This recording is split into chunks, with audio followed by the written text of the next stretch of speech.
क्या आपके bank account से कभी कोई चार्जेस डिडक्ट हुए हैं जिनके बारे में आपको पता ही नहीं था? वेल, बैंक लगातार बहुत सारे लोगों के अकाउंट से चार्जेस लेता रहता है। किस किस चीज के नाम पे मैं आपको बताता हूं। अभी रिसेंटली मैं बैंक गया, वहां पे एक आदमी बैठा था और वो वहां पे बैंक में एक लेडी से सवाल कर रहा था कि मैम ये देखिए मेरी बैंक स्टेटमेंट, इसमें आपने तरह तरह के चार्जेस काट रखे हैं, ये कौन से चार्जेस हैं? वो लेडी मुस्कुराते हुए बोलती है, सर देखिए ये ना हमारे डेबिट कार्ड के चार्जेस होते हैं, ये हमारे एसएमएस जो हम आपको एसएमएस भेजते हैं ना, ये उसके चार्जेस होते हैं। इसके अलावा देखिए आपके बैंक में बैलेंस नहीं था, ये 3 महीने आपका बैलेंस मेंटेन नहीं था, तो एक क्वार्टरली आपके चार्जेस लगे नॉन मेंटेनेंस के। तो वो आदमी की मैं शक्ल देख रहा था, मुझे लग रहा था कि वो कोई मजदूर आदमी है, मेहनत से पैसे कमाता है, और उसके चाहे वो बहुत ज्यादा अमाउंट ना हो हम सबके लिए, बट अगर उसके 500-600 रुपए भी काट लिए गए तो उस इंसान के लिए वो पैसा अहमियत रखता है। और देखिए एक इंसान से आपको लग रहा है अरे 500 रुपए अगर कट भी गए तो क्या फर्क पड़ता है, बट बैंक के पास क्या सिर्फ एक कस्टमर है? अगर उसके पास लाखों में कस्टमर्स हैं तो आप समझ सकते हैं कि बैंक ने कितना पैसा कमाया होगा, और लगातार बैंक कमा रहा है। और बट बैंक तो ऐसे नहीं कमाता। बैंक के जो मॉडल्स होते हैं वो तो आपको पता है कि कई कई तरीके के होते हैं। वहीं पे मैंने उस लेडी से सवाल किया, मैम क्या ये चार्जेस मेरे भी कटते हैं? क्योंकि मैं तो देखता नहीं हूँ इतने डिटेल में कि मेरे कौन कौन से चार्जेस कट रहे हैं, तो क्या ये मेरे भी चार्जेस कटते हैं? कहता नहीं नहीं। मैडम कहती कि सर आपका तो ऑप्टिमा वाला अकाउंट है, उसमें कोई चार्जेस नहीं कटते। अब ऑप्टिमा वाला अकाउंट में आपको बता देता हूँ कि जहां पे मैं 20 लाख से ऊपर बैलेंस मेंटेन रखता हूँ, मतलब जहां पे मेरा अकाउंट उस कैटेगरी में है कि 20 लाख रुपए का मेरा मिनिमम बैलेंस अकाउंट में पड़ा रहता है, तो मेरे कोई चार्जेस कटते नहीं है। अब सोचो 20 लाख रुपए मैंने बैंक को दे रखा है, उस पे मुझे वो कुछ इंटरेस्ट भी देते हैं। चलो कोई बैंक 4 देता है, कोई 6 भी देता है, कोई 3.5 भी देता है, कोई 3 देता है, तो वो 3 से 6% के बीच में वेरी करता है अलग अलग बैंक अकाउंट्स में। बट क्या सब लोग बैलेंस मेंटेन करते हैं इतना? नो। लोगों के पास जरूरतें आ जाती है कई सारी, और उनको पैसा निकालना पड़ता है बैंक से। बैंक में हम पैसा क्यों रखते हैं? कि पैसा सेफ रहे। सेफ रहना ये हमारा प्राइम ऑब्जेक्टिव होता है। अब देखो मैं आपको बताता हूँ शुरुआत कैसे हुई। आज से हम हजारों साल पहले चले जाते हैं, तो बैंक्स की शुरुआत कैसे हुई थी कि कुछ ग्रुप ऑफ पीपल ने क्या किया, बोला कि आपके पास जो गोल्ड होता है ना वो घर पर तो सेफ होता नहीं है, आप अपना सोना घर पे रखते हो, इससे बढ़िया आप हमारे पास रखो। आप हमारे पास रखोगे, कुछ चार्जेस दे देना, पैसा लेंगे हम गोल्ड रखने का, बट उससे होगा क्या कि आपका जो सोना है ना सेफ है, आप कभी भी आके अपना सोना लेकर जा सकते हो, उसकी जिम्मेदारी हमारी है। तो यहाँ पे बहुत सारे लोगों ने आके सोना डिपॉजिट करने लग गए। अब जब सोना डिपॉजिट करने लग गए, इन लोगों ने क्या देखा कि सोना तो बहुत सारे लोग देके जा रहे हैं हमें, बट लेकर बहुत कम लोग जा रहे हैं। लोग छोड़कर चले जाते हैं, भूल जाते हैं, कई सालों के बाद आके थोड़ा बहुत निकालते हैं, तो हमारे पास बहुत सारा सोना पड़ा हुआ है। तो इन्होंने इसी गोल्ड को यूज किया लोन देने में। अब जो लोन देना शुरू किया, यहां से मिनिमम रिजर्व का कंसेप्ट शुरू हुआ कि बैंक आज की डेट में भी आपको पता है कि बैंक में जब आप जाके पैसा जमा करा देते हो, बैंक लीगली उसी पैसे को यूज करता है और लोगों को लोन देने में। तो अगर बैंक में आपने 1 लाख रुपए जाके डिपॉजिट किया, तो उस 1 लाख रुपए को बैंक लीगली किसी और को, 1 लाख रुपए में से कुछ मिनिमम रिजर्व रखेगा, मान लो 5,000 रुपए रिजर्व रख लिए, शायद उससे भी कम, मैं आपको सच बता रहा हूं, और 95,000 रुपीज वो उठा के किसी को लोन दे देगा और उस पर उस इंसान से इंटरेस्ट चार्ज करेगा। तो बैंक बेसिकली इंटरेस्ट की इनकम कमाता है। बट आज की रेट में ना पैसा कमाने की होड़ लगी हुई है, तो बैंक ने अब कहा इंटरेस्ट की इनकम तो मैं कमा ही रहा हूं, इसके अलावा भी किस किस तरीके से पैसा कमाया जा सकता है। मैंने आपको सिंपली चीज बताई कि अगर एक एसएमएस चार्ज के नाम पे अगर आपसे बैंक पैसा लेता है, इसके अलावा अगर बैंक आपसे नॉन मेंटेनेंस के चार्जेस लेता है, डेबिट कार्ड के चार्जेस लेता है, तो बैंक दबा के पैसा कमा रहा है और उसके बारे में आपको पता नहीं। और मैं आपको बताता हूं, आप कभी शॉपिंग करते हैं, अगर आप एक व्यापारी हैं तो आपको ये चीज पता होगी कि अगर आप मान लीजिए किसी को कोई सामान बेचते हैं और वो इंसान बोलता है जी मैं डेबिट कार्ड से पे करूंगा या फिर मैं क्रेडिट कार्ड से पे करूंगा, तो ये मैं आप लोगों को बता रहा हूं, जब आप अपने डेबिट कार्ड और क्रेडिट कार्ड से पे करते हो, मान लो आपने किसी को 100 रुपए पे करे, तो ये बड़ी कमाल की बात है, उस इंसान के पास 100 रुपए पहुंचते ही नहीं है। उस इंसान के पास, उस मर्चेंट के पास 99 रुपए, अगर क्रेडिट कार्ड से पे किया तो 98 रुपीज पहुंचते हैं। इसका मतलब क्या है कि डेबिट कार्ड से स्पेंडिंग करने में तकरीबन 1% के आसपास पैसा कम पहुंचता है, और वहीं पर जब क्रेडिट कार्ड की बात करें तकरीबन 2% पैसा कम पहुंचता है। तो यहां पे जब आप स्पेंडिंग करते हो डेबिट कार्ड से, क्रेडिट कार्ड से, तो किसी को भी आप पेमेंट कर रहे हो तो उससे उस व्यापारी को पैसा कम पहुंच रहा है, बिजनेसमैन या जो भी पर्सन है, मर्चेंट है, उसे पैसा कम पहुंच रहा है। और वो पैसा कहां जा रहा है? बीच में बैंक, मास्टर कार्ड, वीजा, ये पैसे कमाते हैं। जब ये बीच में पैसे कमाते हैं, ये बड़े बड़े फाइनेंशियल इंस्टीट्यूशंस पैसे कमाते हैं, आप लोगों को भी कई बैंक्स हैं जो आपको रिवॉर्ड पॉइंट्स देते हैं और फिर आप इन रिवॉर्ड पॉइंट्स को रिडीम करते हैं। बट आप सोचो उस व्यक्ति से इसी डेबिट कार्ड के नाम पर, जिस डेबिट कार्ड की वजह से बैंक पैसा कमाएगा तकरीबन मान लो 1%, उससे पैसा चार्ज किया गया, विच इज नॉट राइट। आप सोचो इस डेबिट कार्ड से बैंक पैसा कमा रहा है बट वो चार्ज कर रहा है कि मैंने आपको डेबिट कार्ड दिया हुआ है, मुझे सालाना 500 रुपए 1000 रुपए चाहिए क्योंकि मैंने आपको डेबिट कार्ड दिया हुआ है।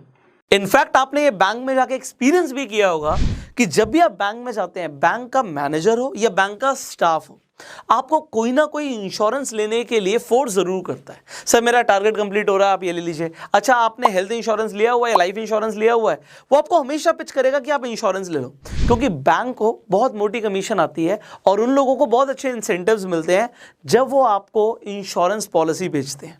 वो आपको बोलेंगे एफडी करा लो, एफडी कराने पे उनको डेफिनेटली फायदा हो रहा है। बट मैं आपको एक चीज बताना चाहता हूं, वो आपको कभी नहीं बोलते कि सर आप एसआईपी के थ्रू खुद भी इन्वेस्टमेंट कर सकते हो। आप एसआईपी कराएंगे तो बैंक मैनेजर को कुछ खास नहीं मिलेगा, वो 10 करोड़ का बिजनेस डालेगा ना, उसकी सैलरी भी नहीं निकलेगी, 50-60 हजार रुपए का कमीशन बनेगा 10 करोड़ पे, अगर वो एसआईपी को रिकमेंड कर रहा है। और वहीं पर अगर वो इंश्योरेंस को रिकमेंड कर रहा है तो आप लोगों को अभी तक ऑलरेडी पता है कि लाइफ इंश्योरेंस को किसी को प्रमोट कर दिया तो 30% का कमीशन मिल रहा है, वो 30% मिल रहा है। आप डायरेक्टली जाके ऑनलाइन भी लाइफ इंश्योरेंस ले सकते थे, बट बैंक बोलेगा हमारे थ्रू ले लो जी। अब वो कर क्या रहे हैं, वो सिर्फ पैसा कमाना चाहते हैं, उन्हें कस्टमर की नहीं पड़ी। कस्टमर का बेनिफिट एफडी में नहीं है, बैंक को भी पता है, उसका बेनिफिट म्यूचुअल फंड्स में है, बट वो नहीं बताते इस बारे में। वो आपको सिर्फ वही प्रोडक्ट्स रिकमेंड करेंगे जिसमें बैंक का या वहां के स्टाफ का कमीशन या इंसेंटिव बन रहा होगा। और आप सोचिए आपके लिए क्या सही है? क्या ये जो बैंक कर रहे हैं सही है? सिर्फ अपने बारे में सोच रहा है, हर किसी को पैसे की पड़ी हुई है, बट कस्टमर का बेनिफिट है नुकसान है कोई नहीं सोच रहा। हमारा मोटिव ये है आपको क्लैरिटी दें।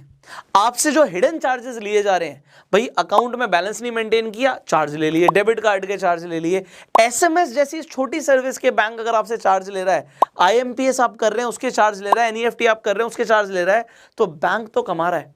और वो छोटा छोटा पैसा इतना इकट्ठा हो जाता है कि बैंक का वो करोड़ों रुपए बन जाता है। अब आप अगली बार क्या करना चाहते हैं, आपको खुद ये डिसीजन लेना है। आप सोचो इस तरीके से आज की डेट में बैंक पैसा कमा रहा है। बट मैं आपको फ्यूचर की बात करता हूं।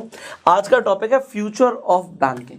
आज डेफिनेटली अगर हम गांव की बात करें, जिलों की बात करें, इंडिया ना बहुत बहुत बड़ा है और आज की डेट में बहुत सारे लोग ऐसे हैं जिनके पास अकाउंट्स है, बट बहुत सारे ऐसे लोग हैं जिनके पास आज की डेट में अपने बैंक अकाउंट्स नहीं भी हैं। आज तक भी ऐसे ऐसे लोग हैं जो गाँव में रह रहे हैं और उनके पास अपना अकाउंट नहीं है, बैंक अकाउंट। सुन के बड़ा अजीब लगता होगा, बट मैं आपको एक चीज़ बताता हूँ। आज उन लोगों को अकाउंट खुलवाने के लिए बैंक जाना पड़ता है, लाइनों में लगना पड़ता है, उनके घंटे और दिन भी बर्बाद होते हैं। और आपको पता है कि पब्लिक सेक्टर बैंक्स के अंदर तो सर्विस बहुत ही बेकार है। प्राइवेट बैंक्स के अंदर फिर भी सर्विस मिल जाती है, बट जब हम पब्लिक सेक्टर बैंक्स की बात करें it is not good. But आज मुझे ऐसा फील होता है कि अगले 20 सालों में ना ये बैंक ही गायब हो जाएंगे। आप कह रहे हो बैंक गायब हो जाएंगे? यस, आप इन बैंक्स को देख नहीं पाएंगे, इनविजिबल होने वाले हैं। बैंक्स होंगे बट आपको दिखेंगे नहीं। सब कुछ इंटरनेट के माध्यम से डिजिटल होने वाला है। इसका मतलब ये है कि अगर जो लोग आज लाइनों में लग रहे हैं, जो इधर इस तरीके के चार्जेस दे रहे हैं और अपना बहुत सारा वक्त ज़ाया कर रहे हैं, हर छोटी मोटी ट्रांजैक्शन के लिए उन्हें बैंक जाना पड़ता है, फ्यूचर में ऐसा नहीं होने वाला। 20 सालों में तो गायब हो जाएंगे, बट आज से ही डिजिटल रेवोल्यूशन की शुरुआत हो चुकी है। एग्जाम्पल, हम जुपिटर की बात करते हैं। आप जुपिटर पे जाके अपना डिजिटल सेविंग अकाउंट खोल सकते हैं सिर्फ 3 मिनट के अंदर। ये 3 मिनट के अंदर जो आपका अकाउंट खुलेगा ना, इसमें कोई भी पेपर वर्क नहीं करना। अदरवाइज आप बैंक में जाइए, आपकी 10 जगह पर वो साइन कराएंगे, आपसे फोटो कॉपीज मांगेंगे, आईडीज मांगेंगे, बहुत कुछ मांगेंगे। बट यहाँ पे इंटरनेट के माध्यम से आपके पास अगर पैन कार्ड है, आधार कार्ड है, आप 3 मिनट के अंदर अपना यहाँ पर अकाउंट खोल सकते हैं। इसके साथ साथ ये जीरो बैलेंस अकाउंट है। मैंने आपको बताया उस व्यक्ति से नॉन मेंटेनेंस चार्जेस लिए गए कि आपने अपने अकाउंट में 10,000 रखना था या 25,000 रखना था, और मुझे वो आदमी दिख रहा था, मान लो एक मजदूर है, एक कॉमन मैन है, तो यार वो हो सकता है उसे जरूरत पड़ जाए, पैसा निकाल ले, 10,000 मेंटेन करना था, अगर वो 9,999 भी है तो बैंक चार्ज लगा देगा, which is not right. But if you have a zero balance account, it is wonderful. इसके साथ साथ कोई मेंटेनेंस के चार्जेस नहीं है और कोई हिडन चार्जेस भी नहीं है जुपिटर पर। तो जुपिटर का लिंक डिस्क्रिप्शन कमेंट बॉक्स में, आप जाके अपना अकाउंट खोल सकते हैं। अब आगे के मैं आपको फायदे बताता हूँ। यहाँ पे आपको हर डेबिट कार्ड की स्पेंडिंग में, इनफैक्ट अगर आपके पास आज के डेट में कोई और सेविंग अकाउंट, आपको यूपीआई स्पेंड्स पे कुछ नहीं मिलता, बट यहाँ पर जुपिटर पे आपको यूपीआई स्पेंड्स पर भी पैसा मिलता है, आपको उस पर रिवॉर्ड्स मिलते हैं। तो रिवॉर्ड्स एक तरीके से आप रिडीम कर सकते हैं, फायदा मिलेगा।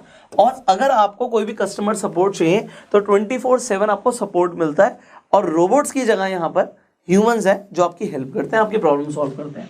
अब यहाँ पे कुछ यूएसपीज हैं जुपिटर के, वो मैं आपको बता देता हूँ। सो आजकल आपने काफी ज्यादा देखा होगा, सोशल मीडिया पे छाया हुआ है जुपिटर।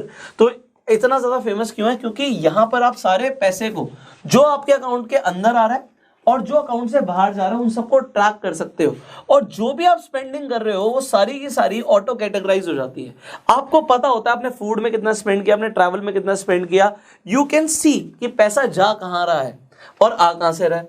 अब यहां पर आप देखिए कि आप ट्रैक कर सकते हो। अब किसी का भैया मल्टीपल बैंक्स के अंदर पैसा पड़ा है, किसी में आपने ए बैंक के अंदर 10,000 डाल रखे हैं, किसी में 50,000 डाल रखे हैं, किसी में 1 लाख डाल रखे हैं, बट आप भूल जाते हो कि किस में कितना पड़ा है। हर बार लोग एक्सेल शीट्स मेंटेन करते हैं सब चीजों के लिए, ये सब आपको नहीं करना। आप अपने सारे के सारे जो बैलेंसेस है वो ट्रैक कर सकते हो जुपिटर के ऊपर, वो भी आपको आपकी होम स्क्रीन पर दिख जाएगा। यहां पर आप एक पॉट क्रिएट कर सकते हो, बड़ा मुझे यूनिक कंसेप्ट लगा।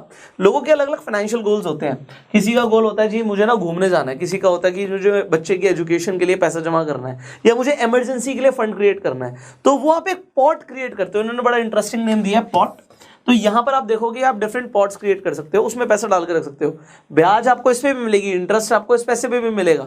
बट होगा क्या कि एकदम से वो आप देखोगे कि पॉट के अंदर पड़ा है तो आप उसे तोड़ोगे नहीं, वो आपकी सेविंग है। तो आप जो सेविंग करते जा रहे हो पॉट के अंदर, जब आप उसे ब्रेक नहीं करोगे तो पैसा पड़ा रहेगा, और वो आप जिस भी आपको फाइनेंशियल गोल के लिए यूज करना है उसके लिए यूज करोगे। यहां पे आपको जो रिवॉर्ड्स मिलते हैं वो कभी एक्सपायर नहीं होते। आप डेबिट कार्ड से स्पेंडिंग कर रहे हो, आपको 1% यहाँ पे एक तरीके से रिवॉर्ड मिल रहा है। तो 1% का रिवॉर्ड मिल रहा है, यू आर अंडरस्टैंडिंग कि जो पैसा यहाँ पे आपका कटता है जब हम डेबिट कार्ड से स्पेंडिंग करते हैं तो मर्चेंट के पास तो कम पहुंचा, तो आपने 100 की जगह 99 ही दिए, और आपको वो 1% जो है वो बैंक ने इस तरीके से रिवॉर्ड सिस्टम रख रखा है। It is very interesting. And UPI पे भी मैंने बताया कि आपको रिवॉर्ड्स मिलते हैं, एंड यहाँ पर आप किसी भी बैंक से यहाँ पे पैसा रिसीव कर सकते हो, भेज सकते हो यूजिंग यूपीआई। तो जुपिटर ने काफी चीजों को आसान कर दिया है। अब ये क्या है? ये हो गई एक डिजिटल बैंकिंग सॉल्यूशन।